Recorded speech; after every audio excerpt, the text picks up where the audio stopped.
High everyone, welcome to my channel English গাইস্টার friends. আজকে the Hindu news paper থেকে এই এডিটোরিয়ালটি নেওয়া হয়েছে। তো ফার্স্ট স্টেপ এর টাইটেল, ফার্স্ট স্টেপ মানে হচ্ছে প্রথম পদক্ষেপ। স্টেপ মিন্স মেজার, পদক্ষেপ, প্রথম পদক্ষেপ। তো এটি মূলত হেজবুল্লাহ এবং ইসরায়েলের মধ্যে যে সিজ ফায়ার হয়েছে সেটাকে কেন্দ্র করেই এই এডিটোরিয়ালটি লেখা হয়েছে। তো তোমরা শেষ অবধি দেখো, আশা করি পুরো ডিটেলসটা ক্লিয়ার হয়ে যাবে তোমাদের। সাথে সাথে তোমাদের এখানে গ্রামাটিক্যাল কনসেপ্ট যেগুলো ইউজ হয়েছে, নতুন যে ভোকাব ইউজ হয়েছে সেগুলো তোমরা শিখতে পারবে। তো চলো দেরি না করে শুরু করা যাক। উইদাউট ফার্দার মেজার, মেজার মানে বললাম স্টেপ বা পদক্ষেপ। ফার্দার মানে হচ্ছে আগে, সামনে, আরও বা অতিরিক্ত বলতে পারি। তো অতিরিক্ত ব্যবস্থাপনা বা পদক্ষেপ নেওয়া ব্যতীত বা ছাড়া ইসরায়েলস সিজফায়ার, ইসরায়েলের সিজফায়ার মিন্স যুদ্ধবিরতি, ইসরায়েলের যুদ্ধবিরতি, যুদ্ধবিরাম উইথ হেজবুল্লাহ, হেজবুল্লাহর সাথে, উইল নট হোল্ড, হোল্ড এখানে মানে হচ্ছে বজায় থাকা, মেনটেন থাকা, স্টেবল থাকা, ইনট্যাক্ট থাকা। ওকে, তো ইসরায়েলের সিজফায়ার হেজবুল্লাহর সাথে ইনট্যাক্ট থাকবে না, বজায় থাকবে না, টিকে থাকবে না বলতে পারি। ওকে, তো অতিরিক্ত ব্যবস্থাপনা বা অতিরিক্ত পদক্ষেপ, স্টেপ, এগুলো ছাড়া ইসরায়েলের সিজফায়ার, ইসরায়েলের যুদ্ধবিরতি হেজবুল্লাহর সাথে কিন্তু টিকে থাকবে না। When Hezbollah decided to start firing rockets into Israel in October 2023 after the Israel-Hamas war broke out. When means যখন, হেজবুল্লাহ ডিসাইডেড, হেজবুল্লাহ ডিসাইড করেছিল, সিদ্ধান্ত নিয়েছিল, সেকেন্ড ফর্ম এটা, কি করার সিদ্ধান্ত নিয়েছিল? টু স্টার্ট ফায়ারিং, অর্থাৎ ফায়ার করার, রকেটস অর্থাৎ রকেট নিক্ষেপ শুরু করার সিদ্ধান্ত নিয়েছিল যখন হেজবুল্লাহ, কোথায়? ইনটু ইসরায়েল, ইসরায়েলের, ইন অক্টোবর, অক্টোবর মাসে 2023 সালে। After the Hamas, Israel Hamas war broke out, কিসের পরে? ইসরায়েলের আর হামাসের যুদ্ধ শুরু হয়েছিল। ওকে, এই দুজনের মধ্যে, ইসরায়েল এবং হামাসের মধ্যে ওয়ারটা ব্রেক আউট হয়েছিল। তো ব্রেক আউট মানে হঠাৎ করে কোনো কিছুর আবির্ভাব হওয়া, শুরু হওয়া, লঞ্চ হওয়া, সেটাকে বলা হয় ব্রেক আউট। সেকেন্ড ফর্ম এখানে ইউজ হয়েছে। তো ইসরায়েল হামাসের মধ্যে যে হঠাৎ করে যুদ্ধের আবির্ভাব হয়েছিল, যুদ্ধ সংগঠিত হয়েছিল, শুরু হয়েছিল, সেটার পরে 2023 সালের অক্টোবর মাসে ইসরায়েলে রকেট ফায়ারিং করার সিদ্ধান্ত নিয়েছিল কে? Hezbollah. In solidarity with Palestinians. আচ্ছা, ইন সলিডারিটি উইথ মানে হচ্ছে কি? সংহতি প্রকাশে, যে আমরাও তোমাদের সাথে আছি, এই যে সংহতি প্রকাশ, এই সংহতি প্রকাশে কাদের প্রতি? প্যালেস্টিনিয়ানদের প্রতি, ফিলিস্তিনিদের প্রতি, ফিলিস্তিনিদের প্রতি সংহতি প্রকাশে। তো সংহতি প্রকাশেই কিন্তু হেজবুল্লাহ রকেট ফায়ার করার সিদ্ধান্ত নিয়েছিল। তো যখন এই সিদ্ধান্ত নিয়েছিল তখন কি হয়েছিল? The then chief of the Shia militant group, তো শিয়া মিলিট্যান্ট গ্রুপ, সে সশস্ত্র বাহিনী, তার প্রধান, চিফ মিন্স প্রধান, দেন এখানে অর্থ তৎকালীন, মানে সেই সময়কার তৎকালীন প্রধান শিয়ার মিলিটারি গোষ্ঠীর নাম কি? হাসান নাসরুল্লাহ, হাসান নাসরুল্লাহ। তো কমা দিয়ে অ্যাডিশনাল ইনফরমেশনও দেওয়া হয়েছে যে এই চিফটাকে শিয়া মিলিট্যান্ট গ্রুপের, সে হচ্ছে হাসান নাসরুল্লাহ, বলেও দিয়েছে। সেড, তো তিনি বলেছিলেন কি?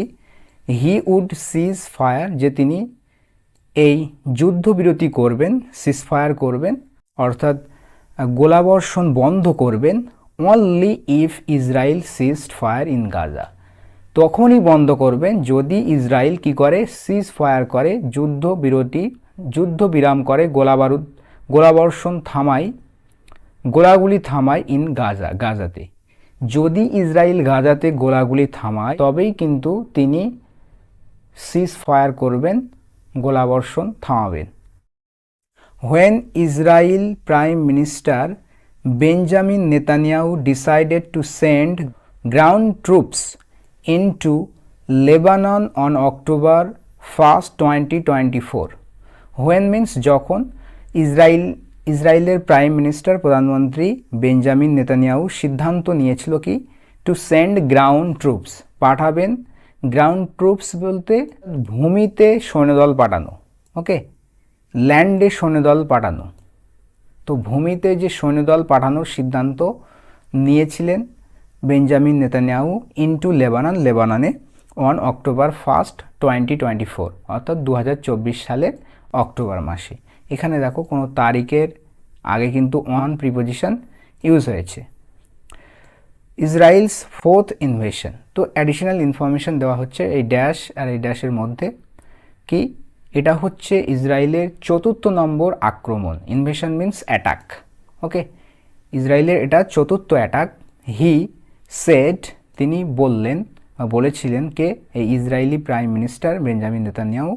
দ্য মেন অবজেক্টিভ, অবজেক্টিভ মানে উদ্দেশ্য, তো প্রধান উদ্দেশ্য ওয়াজ ছিল for the over 50,000 resident of northern Israel, অর্থাৎ উত্তর ইসরায়েলের 50,000-এরও বেশি বাসিন্দাদের জন্যই কিন্তু প্রধান উদ্দেশ্য ছিল এর, ওকে। যেহেতু কি ডিসপ্লেসড বাই হেজবুল্লাহ রকেটস, যেহেতু তারা বাস্তু হারা হয়েছিল, বাস্তুচ্যুত হয়েছিল, ডিসপ্লেস মানে ঘর ছাড়া হওয়া, বাস্তুচ্যুত হওয়া, যারা বাস্তুচ্যুত হয়েছিল হেজবুল্লাহর রকেটের দ্বারা, okay, to return to their home. তো তাদের উদ্দেশ্য কী ছিল, মেন উদ্দেশ্য, প্রধান উদ্দেশ্য ছিল এই 50,000-এরও বেশি বাসিন্দার উত্তর দিকের ইসরায়েলের তাদের বাড়ি ফেরানোই ছিল প্রধান উদ্দেশ্য, ওকে। তো এটা ইসরায়েলি প্রাইম মিনিস্টার বেঞ্জামিন নেতানিয়াহুর বক্তব্য। ইন লেস দ্যান 2 months, অর্থাৎ 2 মাসেরও কম সময়ের মধ্যে হেজবুল্লাহ অ্যান্ড ইসরায়েল, হেজবুল্লাহ এবং ইসরায়েল হ্যাভ ক্লাইম ডাউন, তারা নেমে এসেছে, ওকে, ক্লাইম ডাউন করেছে, নেমে এসেছে, ফ্রম দেয়ার ম্যাক্সিমালিস্ট পজিশন, তাদের যে কঠোর যে অবস্থান সেখান থেকে তারা কিন্তু নিচে নেমে এসেছে। তাদের যে কঠোর অবস্থান ছিল তাতে কিন্তু একটু নরম হওয়া দেখা গেছে, ঠিক আছে, তাদের কঠোর পজিশন থেকে তারা নেমে এসেছে। অ্যান্ড অ্যাগ্রিড, এবং রাজি হয়েছে, সম্মত হয়েছে, to a US and France mediated ceasefire, তো আমেরিকা যুক্তরাষ্ট্র এবং ফ্রান্স মধ্যস্থিত এই যুদ্ধবিরতিতে তারা সম্মত হয়েছে।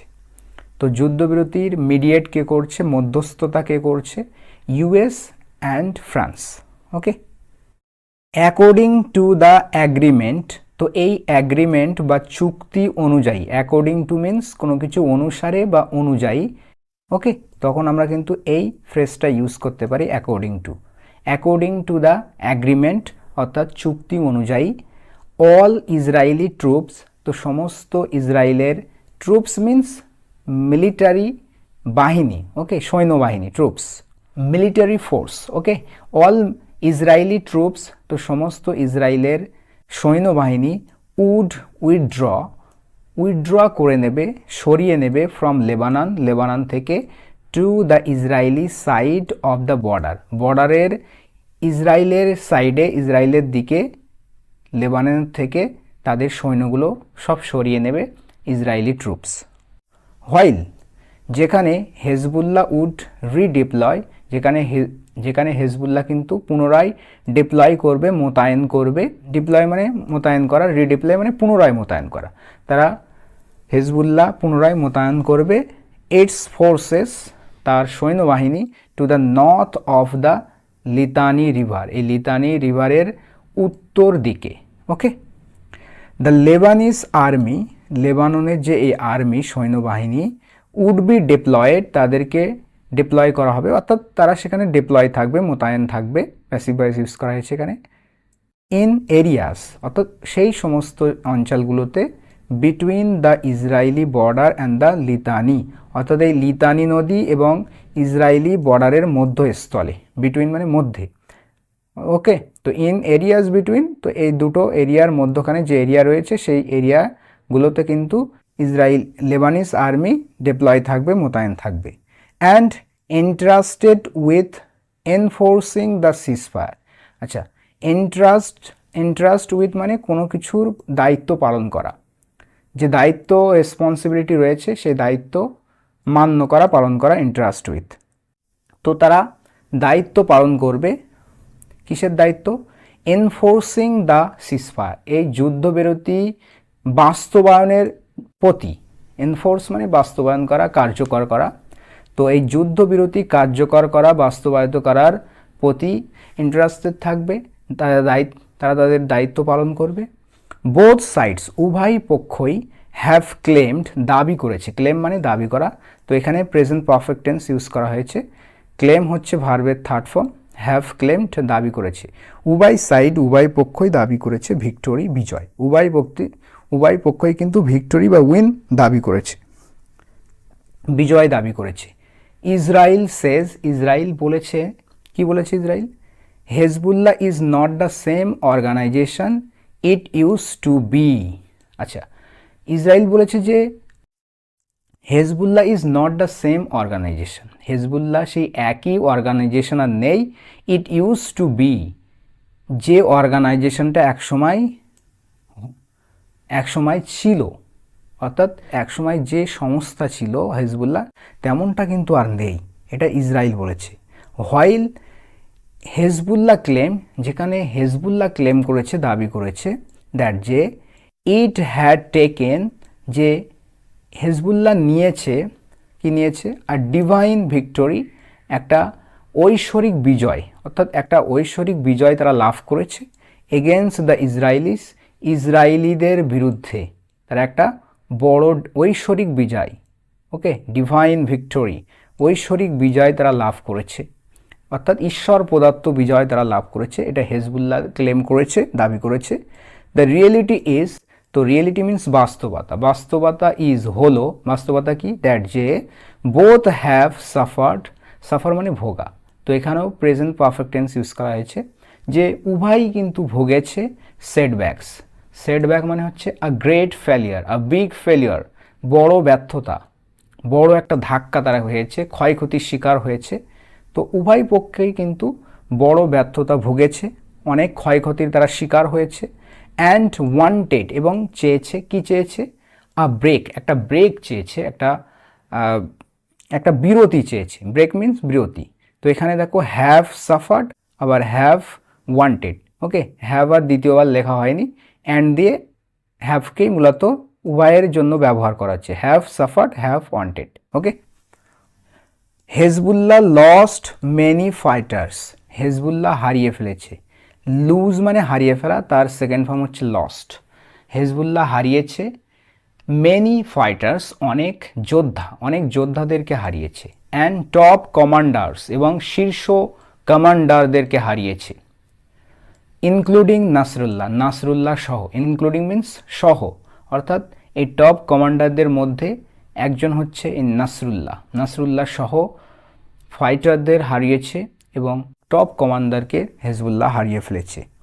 Hezbollah strong holds in Lebanon, অর্থাৎ লেবাননে হেজবুল্লাহর যে স্ট্রং হোল্ড মানে হচ্ছে শক্ত ঘাঁটি, যেখানে তাদের মেন আস্তানা, শক্ত ঘাঁটি, স্ট্রং হোল্ডস,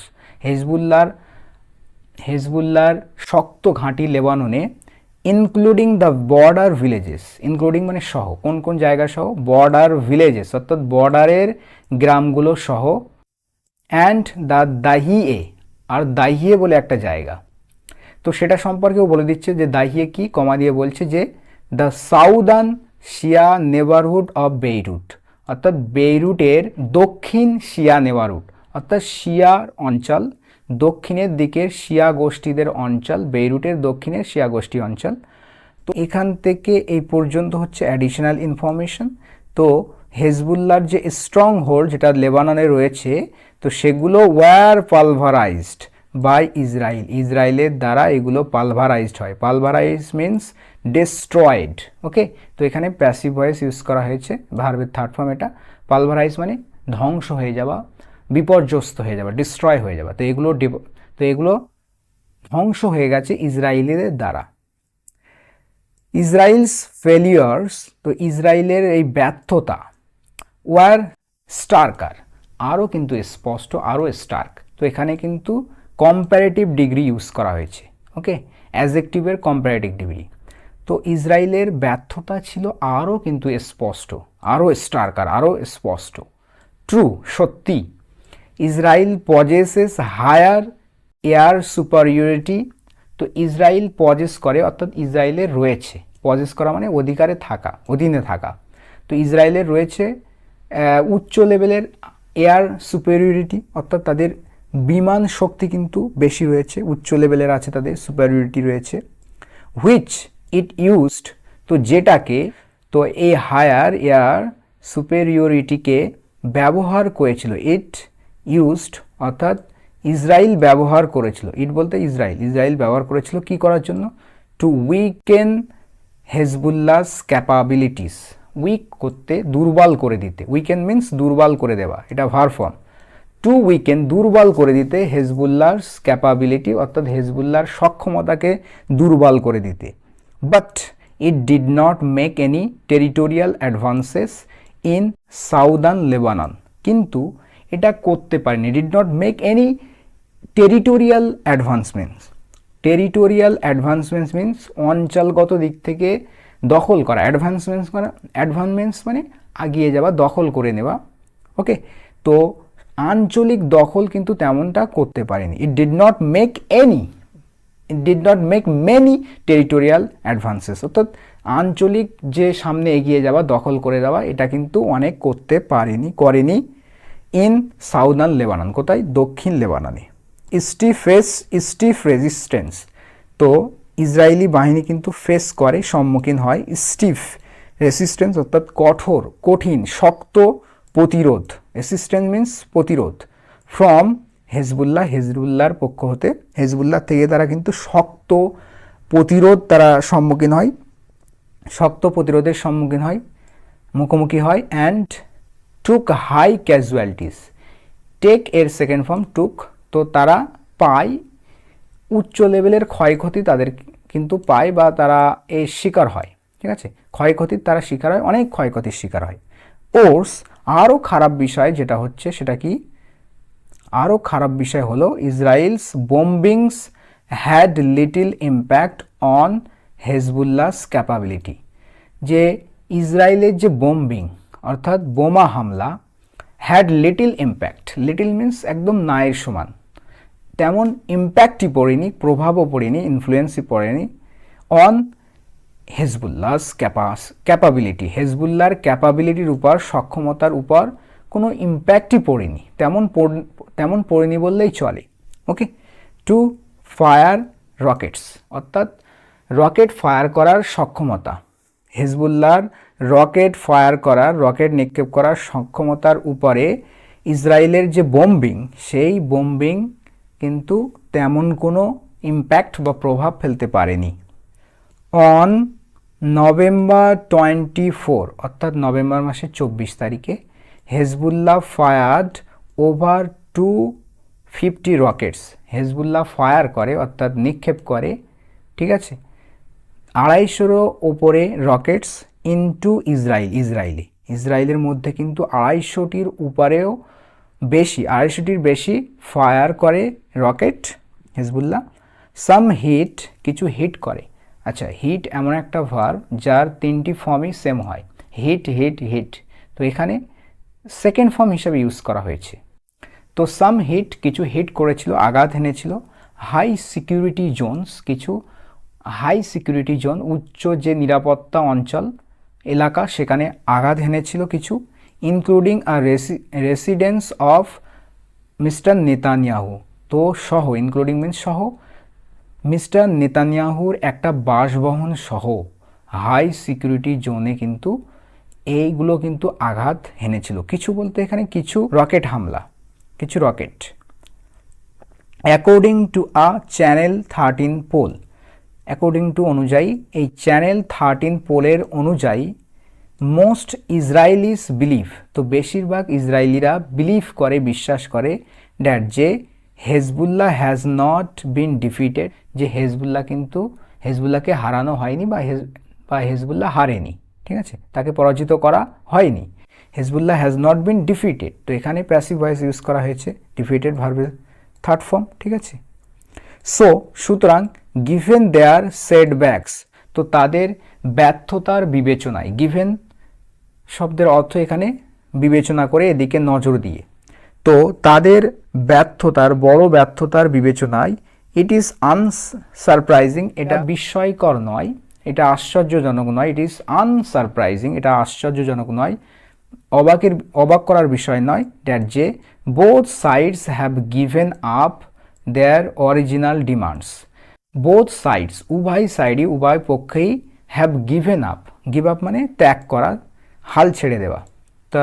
তো তারা উভয় সাইডই কিন্তু ত্যাগ করেছে, হাল ছেড়ে দিয়েছে তাদের যে মূল দাবিগুলো, original demands, and settled for a ceasefire, এবং সেটেল করেছে একটা সিজফায়ারের, একটা যুদ্ধবিরতি সেটেল করেছে। While it is good news, যেখানে এটা একটা ভালো খবর ফর ওয়েস্ট এশিয়া, পশ্চিম এশিয়ার জন্য, যেখানে এটা একটা ভালো খবর, it could be short lived, তো এটা ক্ষণস্থায়ী হতে পারে। শর্ট লিভড মিন্স ক্ষণস্থায়ী, আর লং লিভড মিন্স দীর্ঘস্থায়ী। তো এটা ক্ষণস্থায়ী হতে পারে, মানে দীর্ঘস্থায়ী নাও হতে পারে। If further measures are not taken, যদি আরও অতিরিক্ত পদক্ষেপ নেওয়া না হয়। আর নট টেকেন, তো এখানে প্যাসিভ ভয়েস ইউজ করা হয়েছে, যে আরও যদি অতিরিক্ত পদক্ষেপ স্টেপ না নেওয়া হয়, তাহলে কিন্তু এটা শর্ট লিভড হতে পারে, ক্ষণস্থায়ী হতে পারে। Israel and Hezbollah could rearm and refresh themselves, তো ইসরায়েল এবং হেজবুল্লাহ পুনরায়, রিয়াম করা মানে পুনরায় অস্ত্র সজ্জিত করতে পারে এবং রিফ্রেশ করে নিতে পারে তাদেরকে। রিফ্রেশ মিন্স সতেজ করে নেওয়া, তাদেরকে সতেজ করে নিতে পারে বিফোর রিটার্নিং টু ফাইটিং, অর্থাৎ লড়াইয়ে নামার পূর্বে। If Israel's disproportionate war on Gaza continues, যদি এই অসম যুদ্ধ, ডিসপ্রপোর্শনেট ওয়ার মানে যেটা অনুপাতহীন ওয়ার, অনুপাতে যেটা মেলে না, অসামঞ্জস্যপূর্ণ যুদ্ধ, অসম যুদ্ধ, যদি ইসরায়েলের এই অসম যুদ্ধ গাজাতে কন্টিনিউ চলে, মানে চলতে থাকে, অর্থাৎ ইসরায়েল যদি গাজাতে আবারও যুদ্ধ চালিয়ে যেতে থাকে, তাহলে কিন্তু এই সিজফায়ারটা শুধুমাত্র রিয়াম করা, রিফ্রেশ করা, তাদেরকে নেওয়ার জন্য একটা সময় বলতে পারি, যে তারা একটা সময় কিনছে শুধুমাত্র রিফ্রেশ করার জন্য এবং রিয়াম করার জন্য। ওকে, যদি কিন্তু ইসরায়েল এই গাজাতে ওয়ারটা কন্টিনিউ করে যায়। The US which played a constructive role in the Lebanon ceasefire, তো ইউএস, তার সম্পর্কে এখান থেকে অ্যাডিশনাল ইনফরমেশন দেওয়া হয়েছে, যে ইউএস যে ভূমিকা পালন করেছে, একটা গঠনমূলক ভূমিকা পালন করেছে ইন দ্য লেবানন সিজফায়ার, অর্থাৎ লেবাননের এই যুদ্ধবিরতিতে একটা গঠনমূলক ভূমিকা পালন করেছে ইউএস, অর্থাৎ আমেরিকা যুক্তরাষ্ট্র। তো সেই আমেরিকা যুক্তরাষ্ট্রের শুড মানে উচিত, বিল্ড অন করা উচিত দ্য মোমেন্টাম, এই মোমেন্টাম যে গতি, অর্থাৎ সিজফায়ারের যে গতি এসছে, এই গতিটাকে ধরে রাখা, বিল্ড অন করা, আরও বাড়িয়ে দেওয়া। ওকে, তো এটা মেনটেন করা উচিত। And push for a ceasefire in Gaza, এবং গাজাতে যুদ্ধবিরতির জন্য কিন্তু চাপ সৃষ্টি করা উচিত। Should push for a ceasefire, অর্থাৎ একটা যুদ্ধবিরতি, গাজাতে একটা যুদ্ধবিরতির জন্য চাপ সৃষ্টি করা উচিত ইউএসের। US president Joe Biden has less than 2 months in office, তো ইউএসের প্রেসিডেন্ট জো বাইডেনের কিন্তু 2 মাসেরও অফিসে কম সময় রয়েছে। এরপরে ট্রাম্প আসবে, তো তার অফিসে অর্থাৎ প্রেসিডেন্ট পদে কিন্তু মাত্র 2 মাসের কম সময় রয়েছে, লেস দ্যান 2 months, 2 মাসেরও কম সময় রয়েছে তার পদে। Which he should use to correct a policy, তো যেটা তার উচিত, অর্থাৎ ইউএস প্রেসিডেন্ট জো বাইডেনের উচিত টু ইউজ, ব্যবহার করা, টু কারেক্ট আ পলিসি, একটা পলিসিকে কারেক্ট করতে, অর্থাৎ সংশোধন করতে,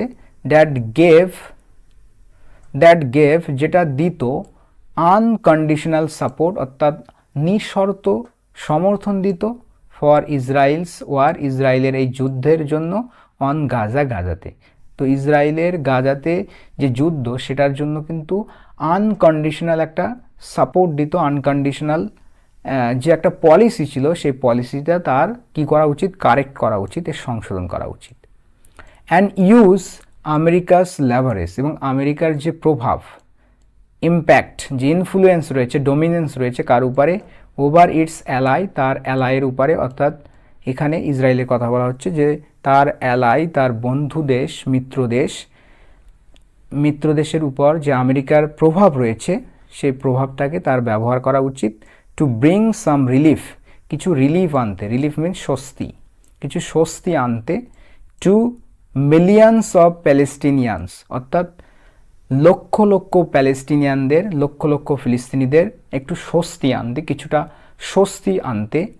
তো এখানে লিভিং আন্ডার কনস্ট্যান্ট ইসরায়েলি বোম্বার্ডমেন্ট, তো এখানে প্রেজেন্ট পার্টিসিপেল অ্যাডজেক্টিভ হিসেবে কাজ করছে।